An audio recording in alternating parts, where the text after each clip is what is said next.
जय हिंद। स्वागत है आपका इस YouTube channel learn tea life पे। आज है 4 फरवरी और इस सेशन में द हिंदू एडिटोरियल का वोकेबलरी कवर करेंगे। तो चलिए सेशन स्टार्ट करते हैं। पहला वर्ड आपके सामने है ब्रेन चाइल्ड। क्या है ब्रेन चाइल्ड? ब्रेन चाइल्ड एक नाउन है जिसका मीनिंग होता है एन आइडिया और innovation which is considered to be a particular person creation.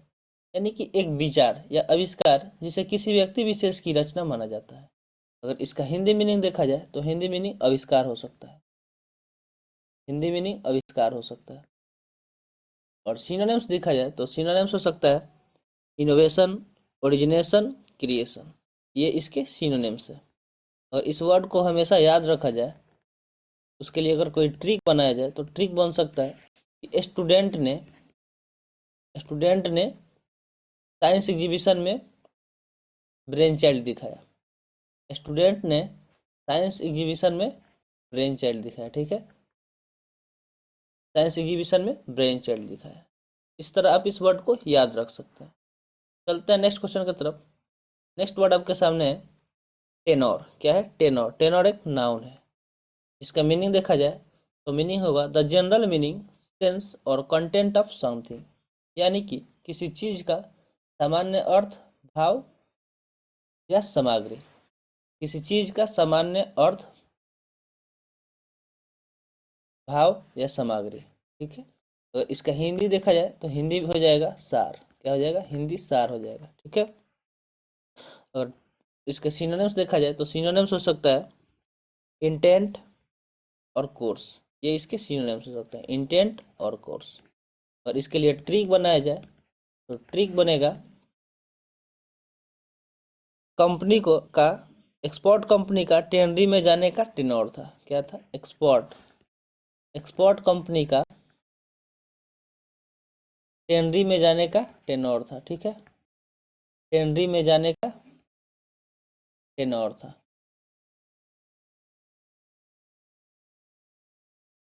Export company का टेनरी में जाने का टेनोर था। इस तरह आप इस वर्ड को याद रख सकते हैं। नेक्स्ट वर्ड आपके सामने है पिजन होलिंग। क्या है?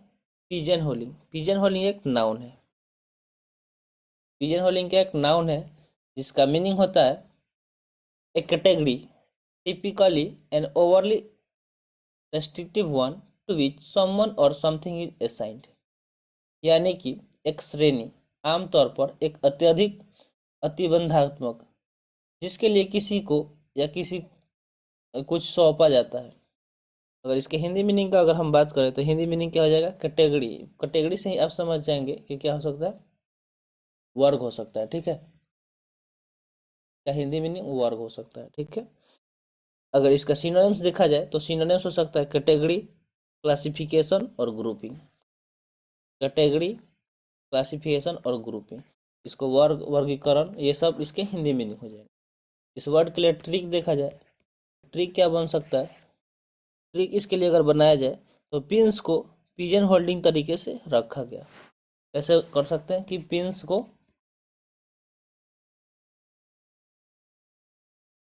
पिजन होल्डिंग तरीके से रखा गया।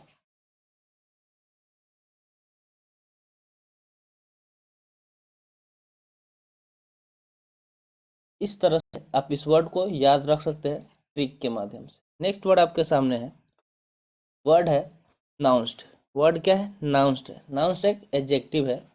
नाउंस्ड एक एडजेक्टिव है जिसका मीनिंग होता है characterised by subtle shade of meaning or expression. यानी कि अर्थ या अभिव्यक्ति के सूक्ष्म रंगों द्वारा विशेषता। क्या? अर्थ या अभिव्यक्ति के सूक्ष्म रंगों द्वारा विशेषता। अगर इसका हिंदी मीनिंग का बात करें तो हिंदी मीनिंग क्या हो सकता है? सूक्ष्म भेद युक्त। क्या? सूक्ष्म भेद युक्त। क्या इसका हिंदी मीनिंग हो जाएगा? सूक्ष्म मतलब क्या होता है? अभी आपको हम समझाते हैं इसका मीनिंग। सूक्ष्म भेद युक्त। देखिए, आप बटरफ्लाई जो देखे होंगे, बटरफ्लाई कुछ ऐसे होता है। ठीक है, बटरफ्लाई सपोज ये हो गया। ठीक है, ये बटरफ्लाई हो गया। तो इसमें क्या होता है, डिफरेंट डिफरेंट कलर होता है। ठीक है, और वो क्या होता है, बहुत छोटे छोटे जगह में अलग अलग कलर होता है। ठीक है, बटरफ्लाई में वो क्या होता है, वो सूक्ष्म भेद युक्त होता है। ठीक है, और इस वर्ड का अगर देखिए सिनोनिम्स देखा जाए तो सिनोनिम्स क्या क्या हो सकता है, रिफाइंड हो सकता है, डेलिकेट हो सकता है और एयरी हो सकता है, ये इसके सिनोनिम्स हो सकते हैं। और इस वर्ड को याद रखना हो और ट्रिक बनाया जाए तो ट्रिक क्या बनेगा, ट्रिक बनेगा कि पेंटिंग में नॉन्स आर्ट दिखाया गया, क्या पेंटिंग में नॉन्स आर्ट दिखाया गया,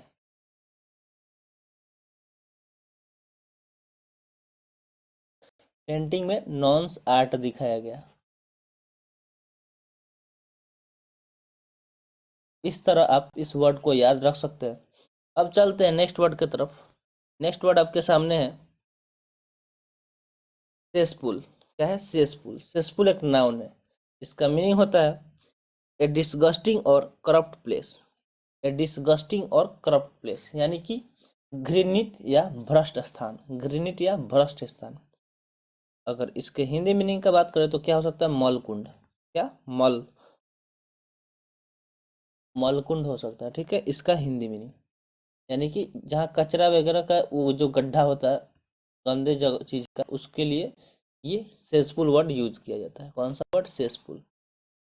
इसका मीनिंग होता है ए डिसगस्टिंग और करप्ट प्लेस। अगर इसके सिनोनिम्स देखा जाए तो सिनोनिम्स क्या हो सकता है, संप हो सकता है और सेसपिट हो सकता है, संप और सेसपिट इसके सिनोनिम्स हो जाएंगे। इस वर्ड को याद रखने का अगर ट्रिक बनाया जाए तो ट्रिक बनेगा कि टूल को सेसफुल में यूज किया गया। क्या किया गया, टूल को सेसफुल में यूज किया गया, टूल को सेसफुल में यूज किया गया। यानी कि जो टूल था यानी कि औजार, उसको मतलब सेसफुल में गंदे जगह पे कोई इंसान जाके कुछ काम नहीं किया, उसके जगह क्या किया, टूल का यूज कर दिया, टूल का यूज सेसफुल में किया गया, ठीक है। ऐसे आप इसको याद रख सकते हैं। बहुत ही अच्छा अच्छा ट्रिक बनाते हैं जिसके माध्यम से आप वर्ड को याद रख सकते हैं। और सेशन को एक बारी लाइक जरूर कर दीजिएगा अगर अच्छा लग रहा होगा आपको ट्रिक तो। चलते हैं नेक्स्ट वर्ड की तरफ। नेक्स्ट वर्ड आपके सामने है ग्राउंड वर्क। कौन सा वर्ड है, ग्राउंड वर्क। ग्राउंड वर्क क्या है, एक नाउन है जिसका मीनिंग होता है प्रिलिमिनरी और बेसिक वर्क, यानी कि प्रारंभिक या बुनियादी कार्य। क्या, प्रारंभिक या बुनियादी कार्य या आधार कार्य, ठीक है। इसका हिंदी मीनिंग की बात करें तो क्या हो जाएगा, आधार कार्य, ठीक है। और सिनोनिम्स देखा जाए तो सिनोनिम्स हो सकता है फाउंडेशन, बेसिस और कोरस्टोन, कॉर्नर स्टोन, ठीक है। फाउंडेशन, बेसिस और कॉर्नर स्टोन इसके सिनोनिम्स हो सकते हैं। इस वर्ड के लिए ट्रिक क्या बनेगा, जिससे इस वर्ड को हम आसानी से याद रख पाएंगे, तो ट्रिक होगा राउंड 2 में ग्राउंड वर्क किया था हमने। क्या, राउंड 2 में मान लीजिए कि हम कोई काम कर रहे थे राउंड वाइज, तो राउंड 2 में क्या किया था हमने, राउंड 2 में ग्राउंड वर्क किया था हमने। क्या किया था, ग्राउंड वर्क किया था हमने, ठीक है, राउंड 2 में। तो इस तरह आप इस वर्ड को याद रख सकते हैं।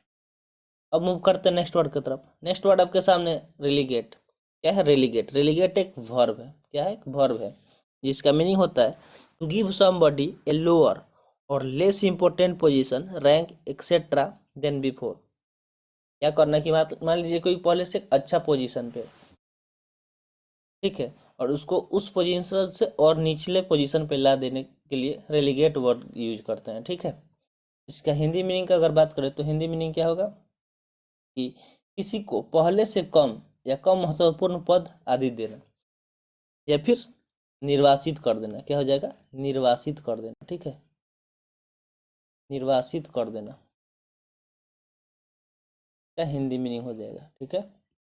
और सिनोनिम्स देखा जाए इस वर्ड का तो सिनोनिम्स हो सकता है डाउनग्रेड हो जाना, downgrade, demote, move down, put down या लोअर, ये सारे इसके सिनोनिम्स हो सकते हैं। Downgrade, demote, move down, put down, lower, ठीक है। और इस वर्ड के लिए अगर ट्रिक बनाया जाए तो ट्रिक क्या बनेगा कि अब्सेंटी के वजह से उसको रेलीगेट कर दिया गया, ठीक है। इसके वजह से, अब्सेंटी की वजह से, वो बहुत ज़्यादा अब्सेंट कर रहा था, इस वजह से उसको क्या कर दिया गया, रेलीगेट कर दिया गया, ठीक है। इस वजह से उसको रेलीगेट कर दिया गया। अब मान लीजिए कि वो काम पे कोई अब्सेंट करेगा तो क्या किया जाएगा, उसको उसके पोजीशन से हटा दिया जाएगा। तो वही पे क्या कर दिया गया कि उसको रेलीगेट कर दिया गया, यानी कि उस जो जिस पद पे था उससे हटा के उसको उससे निचला पद दे दिया गया। अब मूव करते हैं नेक्स्ट वर्ड की तरफ। नेक्स्ट वर्ड आपके सामने है ब्लेज। क्या है, ब्लेज। ब्लेज का मीनिंग, ब्लेज एक क्या नाउन है जिसका मीनिंग होता है ए कॉन्स्पियस डिस्प्ले और आउटबर्स्ट ऑफ समथिंग। क्या होता है? ए कॉन्स्पियस डिस्प्ले और आउटबर्स्ट ऑफ समथिंग, यानी किसी चीज का विशिष्ट प्रदर्शन या प्रकोप। किसी चीज का विशेष प्रदर्शन, कॉन्स्पियस डिस्प्ले और प्रकोप, ठीक है। और इसके हिंदी मीनिंग का अगर बात करें तो हिंदी मीनिंग क्या हो सकता है? आवेग हो सकता है। क्या हो सकता है? आवेग हो सकता है, क्या हिंदी मीनिंग। और सिनोनिम्स देखा जाए तो सिनोनिम्स क्या क्या हो सकता है? तो सिनोनिम्स आउटब्रस्ट हो सकता है, इरप्शन हो सकता है और आउटब्रेक हो सकता है। ये सारे इसके सिनोनिम्स हो सकते हैं, आउटब्रस्ट, इरप्शन और आउटब्रेक। इस वर्ड के लिए ट्रिक क्या बनेगा वो हम देखते हैं।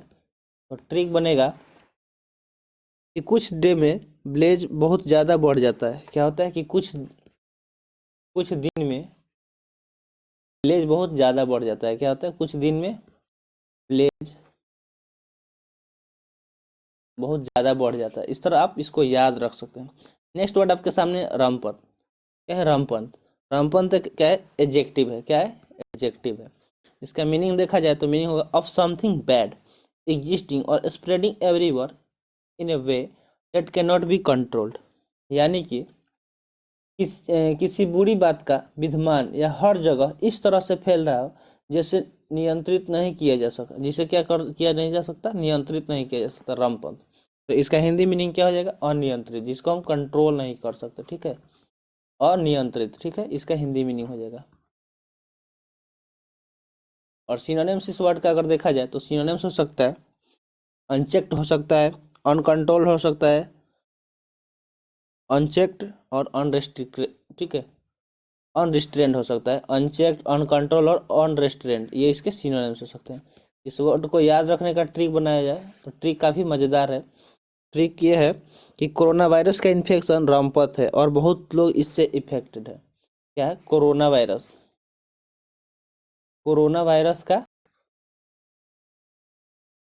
इन्फेक्शन क्या है? इन्फेक्शन रामपथ है।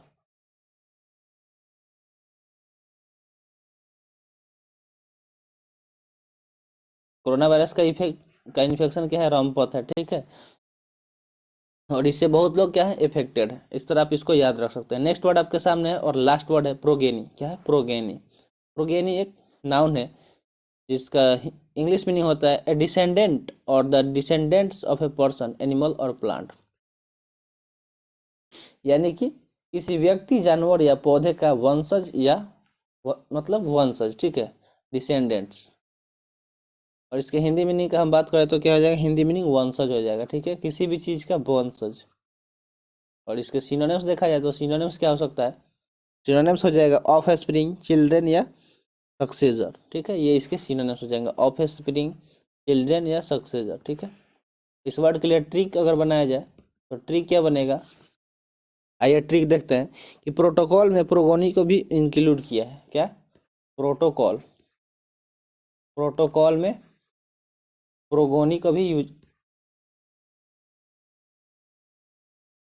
प्रोटोकॉल में प्रोगोनी को भी इंक्लूड किया है, ठीक है। इस तरह आप इस वर्ड को याद रख सकते हैं। तो कैसा लगा सेशन, एक बार इसे ज़रूर बताइएगा।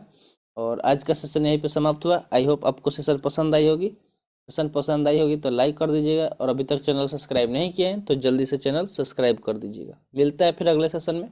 जय हिंद।